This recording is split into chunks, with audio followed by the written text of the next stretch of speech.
Hello everyone. So Apple just hosted their peak performance event today. It's their first event of 2021 and they sure announced a lot of products. Some of them boring, some of them exciting. And I basically watched the entire event and now I'm summing up all of the important parts of it down into this several minutes long video. I watched the entire event so you don't have to. Let's get the video started.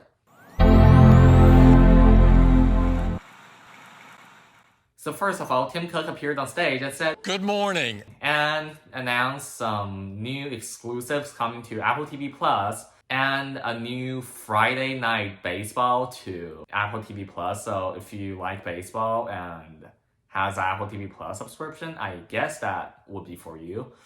Now let's get into the physical products. So the first three, or I guess two, are pretty boring. The iPhone 13 now comes in a green color. Yeah, that's it. It's just a new color. Apple then also announced a third generation iPhone SE, which is basically just a spec bump of the last iPhone SE. It's an iPhone 8 body, but with the newest specs, like the A15 processor, which also not only enabled faster performance, but also some new camera features like photographic styles, and 5G, which is not millimeter wave, but considering how small that phone's battery is, yeah, that's probably the best choice for that phone to not have millimeter wave.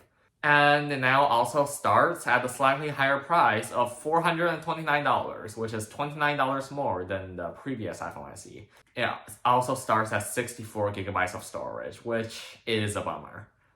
There's also a new iPad Air 5, which is basically just a spec bump of the iPad Air 4. It now comes in some new colors and now has the M1 chip instead of the A14. So we kind of expected to have the A15 processor, but no, Apple actually took a step further and gave it the M1, which makes it a really great value. Like getting the full M1 performance in a $600 tablet, that's just insane. But anyways, I also got a new front camera. It's the 12 megapixel ultra wide camera that supports center stage like in all of the other iPads. And yeah, that's basically it for the iPad. Now let's move on to the not boring products. So Apple announced a new processor. You've heard of M1, you've seen the M1 Pro, you know the M1 Max, which is a powerhouse, but today Apple announced the M1 Ultra. Yeah, that's their name for it. It's basically just two M1 Maxes stuck together, but it behaves like a single processor to the operating system, even though it's technically two processors stuck together. And Apple said, accompanied by a bunch of kind of meaningless graphs, they basically said that it can outperform the RTX 3090 in graphics performance and the 12900K in processing performance while using less power. Yeah, it's a game changer. And what did Apple put the new M1 Ultra chip inside? A new Mac called the Mac Studio. It's basically a Mac Mini, but really tall, and half of it is dedicated to cooling. And considering how efficient Apple silicon chips are, I think cooling definitely won't be a problem with this computer. Apple said this is designed for the creative professionals and people in studios, hence the name Mac Studio. It starts at $2,000, which is surprisingly low for the 32 gigabyte of RAM and 512 gigabytes of SSD and M1 Max processor option.